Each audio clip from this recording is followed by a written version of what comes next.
What is up, you guys? Welcome back to my channel, Kaloy's World. It's me again, Kuya Kaloy. And guys, I'm so excited na gawin tong vlog na to kasi nga, meron ng schedule ng exam para sa mga gustong makapagtrabaho as a factory worker dito sa South Korea. So, kakakita ko lang ng update kanina sa website ng POEA. If you wanna check the full details, guys, pumunta lang kayo sa website ng POEA. It's www.poea.gov.ph.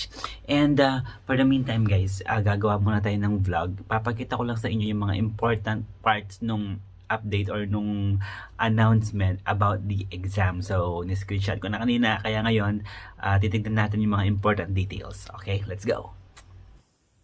And so, ayan na nga guys, i-discuss ngayon natin yung some important details na kailangan yung tandaan at malaman para sa darating na exam. So, eto guys, kung makikita ninyo, it's online registration. Sabi niya, online registration for the 5th point system of the employment permit system test on proficiency in Korean or EPS topic. So, online yung registration and kailangan yung pumunta sa sabi niya, for those interested to apply, please register through www.dmw.gov.ph.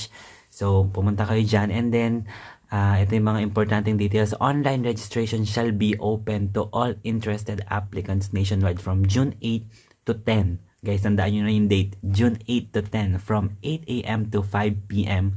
for the first 10,000 applicants.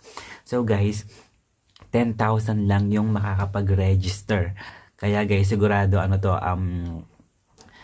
panigurado, unahan to guys. Kaya may, kaya feeling, kasi dati nung kami, nag-down yung system nung POEA. Kaya hopefully naman ngayon naayos na nila yon. Kaya dito, June 8 pa lang. So talagang nung ako, guys, nag-aabang talaga ako ng oras. Talagang pagbukas pa lang ng 8 a.m. register na agad. So ganun ang gawin ninyo guys para makauna na kayo. So June 8 to 10, mark those dates guys. And from 8 a.m. to 5 p.m.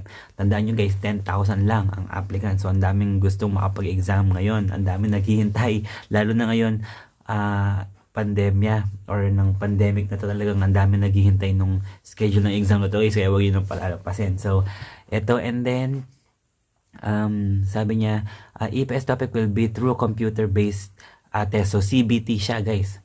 So, sa computer siya. It's a computer-based test and to be held only at BFO Building Ortigas Avenue, Corner EDSA, Mandaluyong. So, ito yung address nung kung saan gaganapin yung exam. And then guys, sabi niya, registry system shall be closed upon reaching a maximum of 10,000 applications regardless of the registration period started above and shall be registered on the first come first serve basis. Ayun na nga guys. So since 10,000 lang yung i-allow nila na makapag-register. So unahan to. So kahit na June 8 to 10 yung registration period. So kung June 8 pa lang na napuno na agad yung 10,000. So yun na, stop na agad yung registration guys. Kaya unahan talaga to. So huwag nyo nang palampasin to guys. Grabe. Chance nyo na to. And then sabi niya, ayan na naman ang mga qualifications. So, na mga gustong makapag-take ng exam or makapag-apply for, or kung ano kung pasok ka ba sa banga para makapag-apply at makapag-take ng exam. So, ayan, between 18 to 38 years old, tapos have not stayed in the Republic of Korea for 5 years, have not stayed in Korea under E9 or E10 visa for 5 years, and then no derogatory record, not convicted, ibig sabihin, or no record of deportation. And guys, basahin nyo na lang, not restricted to depart from the Philippines, no physical and medical handicaps, tapos no tuberculosis, no color blind. Sa mga tatanong sa akin kung pwede ba color blind, ayun guys, so not color blind or with color weakness. So, ayun guys, yung importante kung lahat ng yan ay check kayo guys. Ay, yun, pwede na kayo mag-register. So, mag-register na din kayo. And then, applicants should fill up the relevance data field requested by the system. So, basta sundin nyo lang yung instruction, yung full instruction nung pag-register guys. Make sure nyo na wala kayong magiging mali. Kasi, Kapag may mali, ang hirap ipakorek talaga guys. Lalo na nung ako yung name ko, nagkamali ako sa paglalagay ng name ko or actually, nagkamali ako kasi nag-a-ask sila kung meron bang junior or senior yung pangalan ko. So, nilagay ko NA. So, ngayon yung NA nasali sa pangalan ko and then, kailangan pang ipakorek yon. Umabot ata ng 1 year bago yun na-correct guys. Kaya, napakahirap. Kaya dapat, ano nyo, tama lahat yung information na ilalagay ninyo. So, and then yung mga other requirements guys, hindi na natin di-discuss yun. Punta na lang kayo sa website ng PUEA at i-check nyo yung full details. So, mga importanteng lang. So, yun nga. So, number 1 is yung date registration, June 8 to 10, and then 8 a.m. to 5 p.m. Tapos, 10,000 applicants lang, guys. Okay? And then, yan yung qualification of requirements. So, check nyo rin yan. And then, let's go to the next. Ito, guys. Next slide natin. Sabi niya, guide for point system for recruitment. Ayan, guys. Sabi niya, the notification of the test ngayon guys, May 25, and then from June 8 to June 10 yung registration, and then guys yung announcement of test venue and date. Sabi niya kung kailan yung exam tsaka kung saan gagawin. Actually sinabi na kanina yung address So July 8 yung exam guys, July 8 yung date nung exam kung nakasali ka sa mga nakapag-register. And then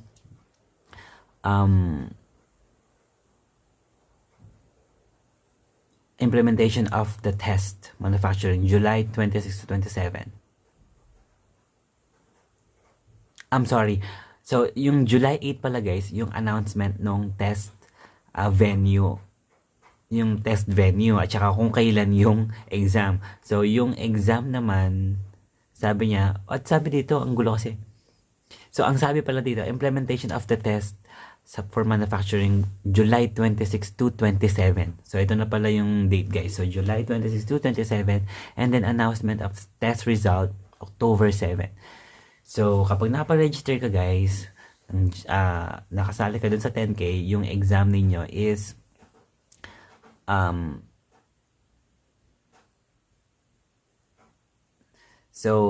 titignan nyo yung sa July 8, titignan niyo kung saan ba kayong venue or kung nakasama kayo dun sa 10,000 na nakapag-register, and then on July 26 to 27 yun na yung date ng exam. So titignan nyo lang kung anong oras kayo dun at kung anong araw kayo, and then on October 7, yun na yung announcement ng test results. Kung nakapasa kayo, yun na guys, ang hinihintay ninyo. So, kapag napasa na, yun na, tuloy-tuloy na yun guys. Kailangan i-apply na kayo maghintay na kayo na ma-select kayo, may medical na kayo. Basta, i-update naman kayo ng POEA kung ano yung mga susunod na steps.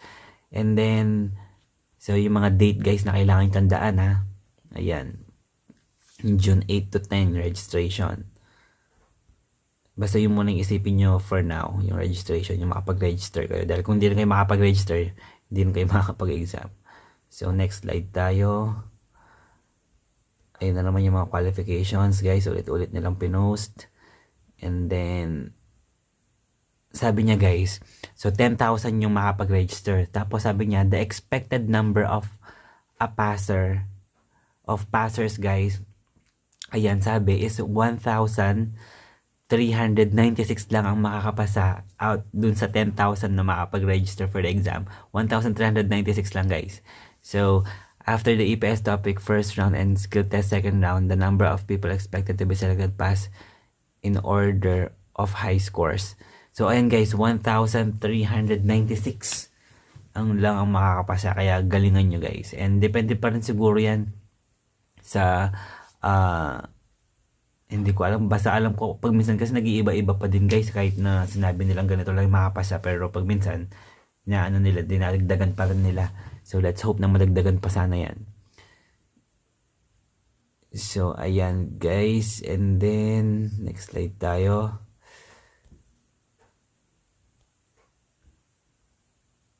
So ayan nga, since computer based yung test guys, at sabi niya ayan naman yung test duration. First session, 9:30 to 10. So, ayun na yung schedule ng test. So, reading guys. So, usually, reading and listening lang naman yung test dyan. So, yung reading daw 25 minutes, tapos yung listening 25 minutes din. And then, yung reading is 20 items. Okay, number of questions ayun guys, 20.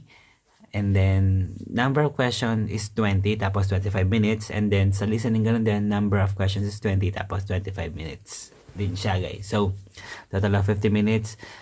And then, ayun nga, total of 40 items. So, 20 sa reading, 20 sa listening. And then, wow, lumitaw pa yung ano ko.